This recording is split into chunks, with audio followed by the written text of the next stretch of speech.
À mon sens, cette série est l'une des meilleures choses qui soit arrivée à Netflix depuis la plateforme. Parce que oui, avant, Netflix n'était pas qu'une plateforme de streaming, c'était aussi de la location de films. Bref, on ne va pas rentrer dans l'histoire de Netflix, mais bel et bien dans l'histoire de Squid Game. Il faut parler de Squid Game saison 3. Troisième et dernière partie, logiquement, sachant que la deuxième et la troisième, pour rappel, ont été réalisées en même temps, donc d'où le fait que les deux soient connectés. En réalité, c'est vrai que quand tu regardes cette saison 3, et ce n'est pas un spoil, ne vous inquiétez pas, tu te dis que ça aurait pu être une saison 2 partagée en deux parties comme ils ont l'habitude de le faire. On l'a vu du côté de Bridgerton, on l'a vu du côté de Mercredi, on va le voir aussi, alors là, pour le coup, avec trois parties pour la saison 5, mais avec Stranger Things cette année, on l'a vu aussi avec la saison 4 en 2022, qui était partagée en deux parties. Mais Squid Game saison 3 est tout simplement une énorme surprise. C'est vrai que personnellement, lorsque j'ai regardé la saison 2, je m'étais dit qu'il fallait que je rattrape évidemment la saison 1 parce que j'ai regardé ça avec un petit peu de retard.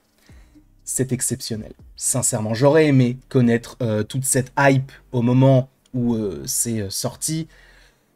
Et la saison 2 était vraiment bonne. Alors je sais que beaucoup préféraient la première saison, et je le comprends totalement.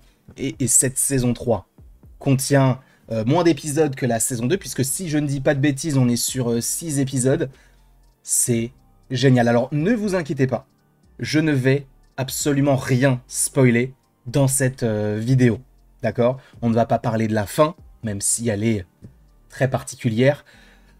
Donc là, on va uniquement parler donc de cette série et non pas essayer de la survoler, mais essayer d'apporter une analyse critique pour le coup et d'essayer d'en dégager quelques thématiques. Pour moi, cette série est géniale dans un premier temps par rapport au décor. C'est extrêmement important. Les décors sont géniaux, on est encore dans cette ambiance, on va dire, type enfant, entre guillemets. On retrouve les codes de l'enfance, que ce soit par rapport aux habits, que ce soit par rapport donc au décor. Vous le voyez, il y a des dessins sur les murs. On sent qu'il y a véritablement une volonté de se calquer par rapport à, on va dire, un certain passé. Des jeux même qui sont en lien avec ça, que ce soit le jeu avec le manège dans la saison 2, que ce soit 1, 2, 3 Soleil, évidemment. Là, on a de nouveaux jeux qui sont dévoilés. Alors, ce n'est pas un spoil puisqu'ils sont dans les trailers. On va avoir notamment un cache-cache et un saut à la corde.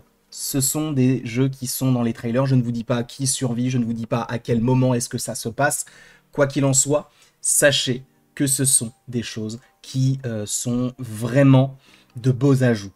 Les nouveaux jeux, on aurait pu se dire, la saison 2 déjà apporte une certaine dose de nouveauté, mais là peut-être que la saison 3 ira encore peut-être un peu plus loin, mais ce n'est pas forcément ce qu'on veut. On veut surtout retrouver un peu l'ADN de ce qui nous avait plu lors de la première saison, et forcé de constater que ce qu'ils ont réussi à faire avec cette saison 3, c'est de maintenir un certain équilibre, et c'est aussi pour ça que je loue le fait qu'ils aient tourné tout en même temps au niveau de la saison 2 et de la saison 3. Alors, non pas sans stress, non pas sans encombre, on le sait, le réalisateur lui-même l'a dit, il a perdu pas moins de 2 ou 3 ongles dû au stress de ces deux tournages qui se sont enchaînés, lui-même l'a déclaré, hein, je ne sais plus au micro de quel média, mais ça doit être Variety ou The Hollywood Reporter, donc c'est quand même assez grave, hein, il a perdu des ongles dû au stress. Mais en fait, quand tu regardes la saison 3, tu te dis, encore une fois, notamment par rapport à ce principe de jeu, qu'on est clairement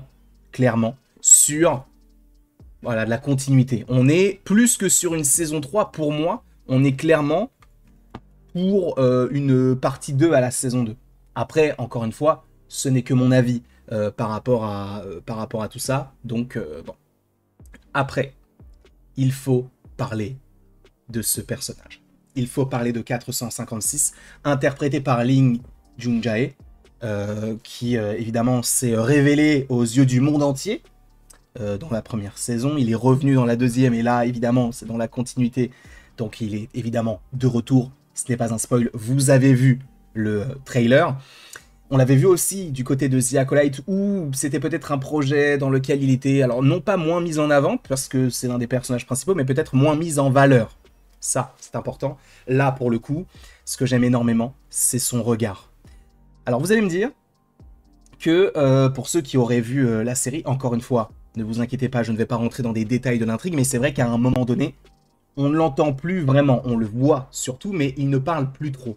Et tout passe par le regard. Et c'est ça aussi la force de l'acting, c'est oui évidemment de faire passer certaines émotions à travers tes gestes, à travers évidemment tes paroles, tes mots, mais ce qui compte aussi c'est la manière de transmettre ces émotions à travers son regard. Et il y arrive très bien. Je sais que pour certaines personnes ça pourrait paraître un petit peu kitsch ou ce genre de choses. Je trouve que ça fonctionne parfaitement bien. Pour moi, le personnage de 456 est une immense réussite, une immense réussite.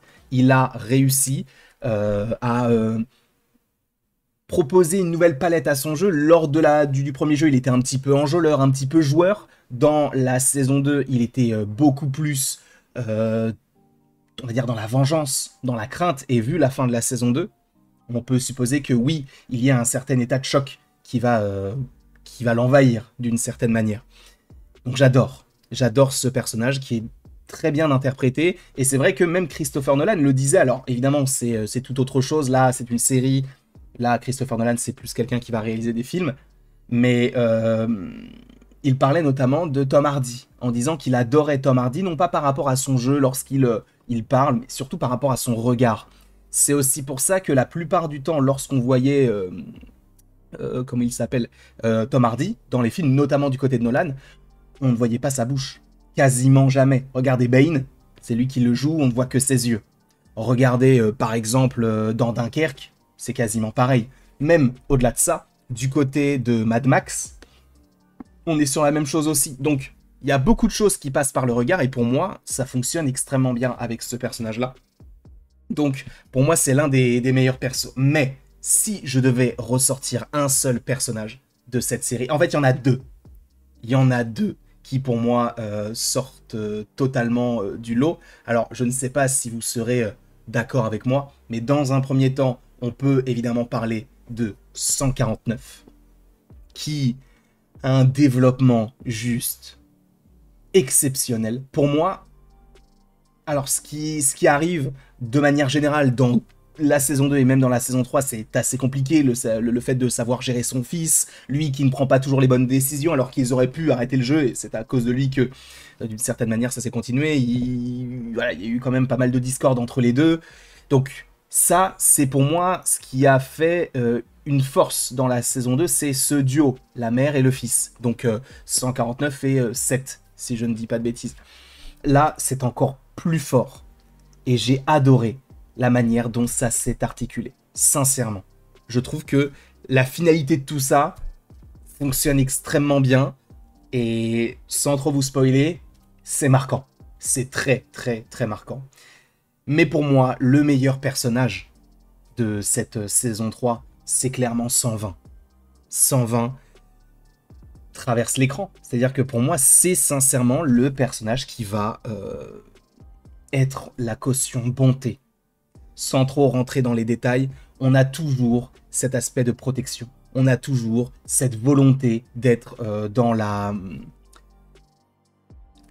l'entraide, dans le côté familial. Et c'est génial d'avoir ce genre de personnage dans ce genre de série. Parce que vu toutes les ordures qu'on a vues dans la saison 1, la saison 2 et la saison 3, d'avoir ce type de perso, c'est vraiment une bouffée d'air frais. Et ça fait du bien, sincèrement, de l'avoir du côté de cette série-là. Donc pour moi, 120, par rapport à tous ces actes, par rapport à toutes ces prises de position, par rapport à tous ces dialogues, c'est le meilleur personnage de cette saison 3. On peut avoir des choses à redire peut-être sur la saison 2, je ne sais pas, mais en tout cas sur la saison 3, pour moi, il n'y a pas forcément débat. Et si je devais donner même à un moment donné un personnage qui peut-être m'a le moins, enfin qui m'aurait peut-être le moins plu, est-ce qu'on pourrait mentionner quelqu'un d'autre que de 333 ? Alors, je sais qu'il va y avoir, et notamment peut-être par rapport à la fin, des gens qui vont se dire « je le déteste » ou « je l'adore ». Mais au vu de tout son cheminement, moi, je n'y arrive pas. Même, enfin, Même avec tout ce qu'il se passe dans cette saison 3, pour moi, il est de plus en plus détestable. Je ne sais pas comment des gens peuvent l'aimer, mais en vérité, je n'ai pas besoin de savoir comment est-ce que vous l'aimez. Si vous l'aimez, tant mieux pour vous, je le respecte totalement. Mais oui, 333, c'est très compliqué. Je sais, peut-être que vous vous attendez à ce que je parle de la toute fin de la série. Ce n'est pas le but de cette vidéo. Moi, je tenais uniquement à vous donner mon ressenti personnel sur Squid Game saison 3. Alors, on pourrait se poser la question de, y aura-t-il une suite? Que vont-ils faire? Sachez qu'il y a des projets pour, on va dire, perpétuer cet héritage Squid Game. Donc voilà, il y a des choses à redire. Là, on a parlé un peu des jeux, mais il y a évidemment beaucoup de choses qui se passent autour. Sans trop rentrer dans les détails, on les voit aussi du côté du trailer, on voit quelques personnages un peu masqués qui, je ne vais pas vous mentir, vont vous faire grincer des dents, vont vous énerver au plus haut point. Mais la manière dont c'est écrit, c'est voulu comme tel, donc c'est nécessaire en fait de les avoir de cette manière-là. On va avoir plusieurs histoires qui vont se croiser, et pour moi, je trouve que ça fonctionne très bien. Et ce que j'aime énormément aussi, parce qu'on peut parler d'un K-drama ici, hein, j'adore. En fait, j'ai jamais regardé un projet coréen qui ne m'a pas plu, sincèrement. J'ai regardé beaucoup de dramas coréens, notamment plus sur un aspect romantique. J'ai regardé Kim Bok-cho, j'ai regardé Holo Love, j'ai regardé... il y en avait un autre, Love Alarm. J'en ai regardé beaucoup. Attends, c'est Holo Love? Avec un hologramme, je ne sais plus comment ça s'appelle, mais je crois que c'est Holo Love. Bref, j'en ai regardé quand même pas mal. Et force est de constater que ça ne m'a jamais déçu. Tu vois, en fait, ça a beau être un genre différent, parce que là, on n'est clairement pas sur une histoire romantique, on est vraiment sur un drame social avec beaucoup de questions sur la société qui se posent. Et je trouve que la manière dont c'est retranscrit, tu ressens totalement l'aspect de... En fait, on est un peu sur les Hunger Games limite. Enfin, c'est même pas limite, on est clairement sur un Battle Royale, évidemment, hein, qui, évidemment, pour ceux qui ne le savent pas, n'est pas originaire de Hunger Games, mais bel et bien de Battle Royale. Pour ceux qui ne connaîtraient pas forcément ce film, je vous invite à le regarder parce qu'il est génial. Donc on est clairement là-dessus, et ça nous fait poser des questions sur la condition humaine, sur que serais-tu capable de faire pour telle somme d'argent, pour ta famille, pour cette raison-là ou une autre. Et tu vois justement différents cas. On voit différentes évolutions, certains qui vont se faire influencer par d'autres au fur et à mesure de certaines prises de parole et certains actes, certains qui vont se rendre compte que ce qu'ils font est possiblement lié à de la supercherie, d'autres qui vont essayer de retourner leur veste quitte à trahir. Enfin, on a vraiment tous les cas de figure qui s'opposent, et c'est là aussi où pour moi Squid Game, de manière générale, si on prend les 3 saisons, est une série complète et qui n'a pas besoin de suite. Après, évidemment, on sait qu'il va y avoir supposément des spin-offs, ce genre de choses. Donc évidemment que ça aussi, il faut revenir là-dessus. Et pour revenir aussi sur le côté des dramas coréens de manière générale, ce que j'aime énormément, c'est... Alors je sais que vous n'allez peut-être pas forcément être d'accord avec moi, mais c'est comme ça un petit peu que je le ressens. Moi j'adore les séries britanniques, tu vois, avec cet humour noir, etc. On n'est pas là-dessus, sur en tout cas sur les séries, le peu de séries entre guillemets que j'ai vu du côté de la Corée. Mais on a cet aspect... tu vois, un peu burlesque. On va avoir ce changement d'humeur assez drastique. On va avoir des scènes qui sont très impactantes, beaucoup dans l'émotion, ou soit très brutales. Et juste après, on va essayer de faire quelque chose d'un petit peu plus dédramatisant pour possiblement, non pas désacraliser les scènes qui viennent d'être montrées, mais peut-être pour te laisser un peu respirer et que tu ne sois pas uniquement dans ce côté très pressant. Je sais pas si tu vois ce que je veux dire, sachant qu'en plus de ça, lorsqu'on est dans les jeux, tu vois, c'est clos, donc c'est un peu compliqué, et ils ont totalement réussi à bien faire le move, tu vois, on arrive à être du côté des jeux, à être à l'extérieur, mais également à l'intérieur du jeu. Enfin, il y a tout un monde qui s'articule tout autour d'eux, et c'est ça aussi qui fait la force de Squid Game, et aussi, ça passe par le changement de ton. On va avoir des personnages, encore une fois, qui peuvent paraître un peu débiles, mais qui vont apporter cette dose de lucidité qui pour le coup, est primordiale dans le reste de l'intrigue, parce que sans eux, rien ne se ferait d'une certaine manière. Tout arrive à se réimbriquer. Sincèrement, pour moi, c'est une énorme réussite. Alors, je tiens aussi à le préciser, j'ai reçu les épisodes en avance de la part de Netflix. Je sais très bien, que vous allez supposément dire avec ce genre de propos. Il a eu les épisodes en avance, donc forcément, il va en dire du bien. Sachez que ce n'est pas du tout ma manière de fonctionner, dans le sens où, par exemple, Netflix m'avait envoyé les épisodes du Problème à trois corps. Et j'ai détesté et j'en ai fait une vidéo. Et pourtant, ils m'ont envoyé les épisodes. Et c'est ça aussi, cette liberté que j'aime, c'est-à-dire d'avoir la possibilité de pouvoir voir les épisodes en avance, donc d'avoir cette confiance de Netflix, mais en même temps, de donner mon avis totalement honnête. Et là, je suis dans cette même démarche. Je suis totalement honnête dans ce que je vous dis. Tout n'est pas parfait. Mais pour moi, elle est un peu au-dessus de cette saison 2. Le problème que j'aurais peut-être avec cette saison 3, c'est que j'aurais peut-être aimé qu'on ait un épisode en plus. Ça aurait pu servir l'intrigue, un développement peut-être un petit peu plus intéressant, un syndrome post-traumatique aussi qui aurait pu enfin un petit peu plus durer, mais encore une fois, ce n'est pas parce qu'on m'envoie des choses ou que je suis invité à certains événements que je vais en dire du bien. Je n'en ai strictement rien à faire de me mettre des studios à dos, sincèrement, sachez-le. Moi, je suis là pour donner mon avis, vous proposer du contenu autour de certains programmes que je regarde, que ce soit des films ou des séries, et ma démarche est la plus sincère possible, sachez-le. Il y a des moments où je vais être invité et je vais adorer les projets, comme c'est le cas ici, parce que sincèrement, cette série est, pour moi, encore une fois, l'une des meilleures choses qui soit arrivée à Netflix depuis ces dernières années. Mais aussi, on va m'inviter à des événements ou à des choses qui ne vont pas me plaire, et je vais vous en parler aussi avec la même honnêteté.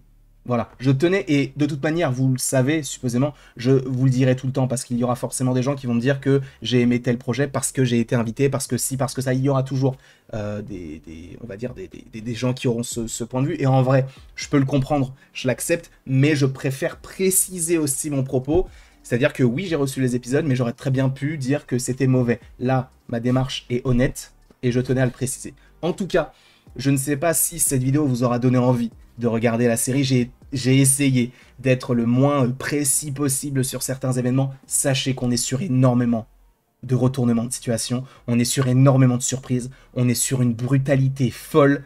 En vrai, j'irais même jusqu'à dire que c'est peut-être un petit peu plus choquant que la saison 1. J'irais peut-être jusqu'à dire cela, pour la simple et bonne raison que sur la saison 1, on arrive à s'attacher à certains personnages, mais sur une saison. Là, on a eu le temps de s'attacher à certains personnages sur une saison 2 et sur une saison 3. Donc forcément, quand tu vas avoir des personnages qui vont soit, admettons, je dis n'importe quoi, trahir ou disparaître ou réapparaître, tu vois, il y a ce côté surprenant, et c'est là où ça touche, en tout cas, moi personnellement, en plein cœur. Et pour moi, j'irais même jusqu'à dire que cette saison 3, je pourrais pas dire qu'elle est meilleure que la saison 1. Pour moi, la saison 1 est très bonne, mais là où, justement, j'aurais tendance à dire que cette saison 3 est, encore une fois, une partie 2 de la saison 2, et donc, pour moi, la saison 2 et la saison 3 ne forment qu'un ensemble, qui est un équivalent à la saison 1. Et j'irais même peut-être un petit peu plus loin, pour moi, la saison 2 et la saison 3 combinées sont au-dessus de cette saison 1. Encore une fois, cela n'engage que mon avis. D'accord? Peut-être que vous ne serez pas d'accord, peut-être que vous me direz que j'ai totalement tort, que tel élément est plus intéressant que ci ou que ça. Donnez-moi sincèrement votre avis. J'ai vraiment envie de savoir si tel projet vous intéresse, si tel personnage a fait le bon move et que c'est ça qui vous a donné envie de continuer la série. Peut-être que vous l'avez tout simplement arrêté, peut-être que vous vous posez la question de est-ce que je vais regarder cette saison 3? Si vous avez regardé les deux premières, foncez voir cette saison 3. Elle est sincèrement exceptionnel. Voilà. Je vous remercie beaucoup, encore une fois, d'avoir été présent devant cette vidéo. N'hésitez pas à l'aimer, à la partager, à la commenter, à vous abonner.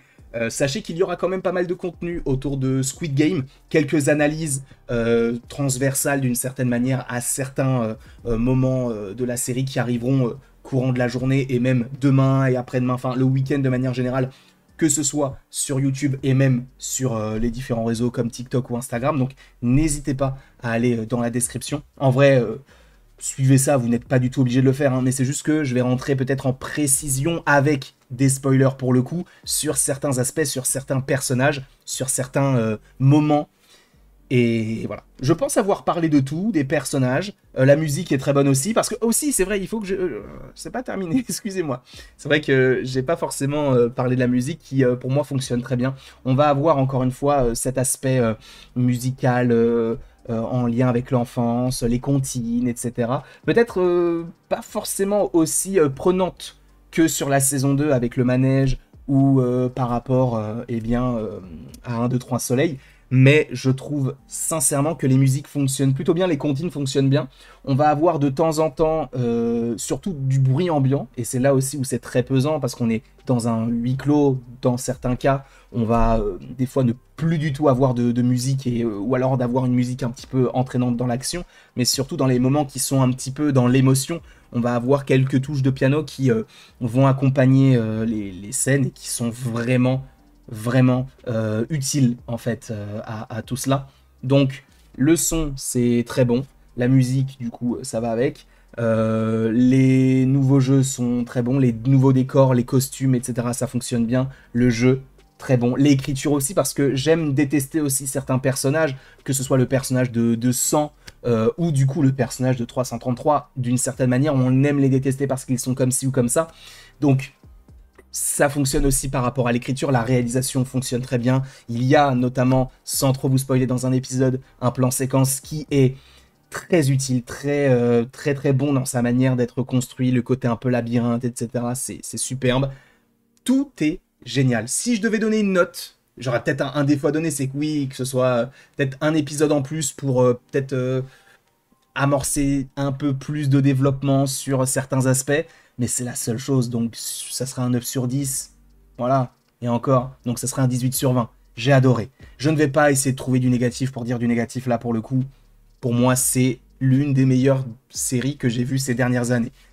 Peut-être que je suis trop gentil avec le projet, peut-être que vous aurez peut-être plus de critiques, et je l'entends totalement. Je comprendrai que cette saison 3 vous ait déçu, que vous préféreriez supposément la saison 2 ou même la saison 1.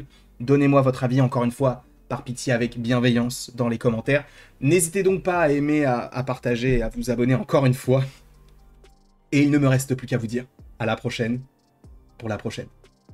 Et encore une fois, merci beaucoup à vous d'avoir été présents. On se retrouve d'ici quelques temps pour de nouvelles vidéos et pour de nouvelles aventures. Et aussi, si vous voulez plus de vidéos en lien avec Squid Game, sachez qu'étant donné qu'on sait qu'il va y avoir certaines choses par la suite, il va y avoir quand même pas mal de contenu. Donc n'hésitez pas à vous abonner. Ça me ferait plaisir, bien évidemment.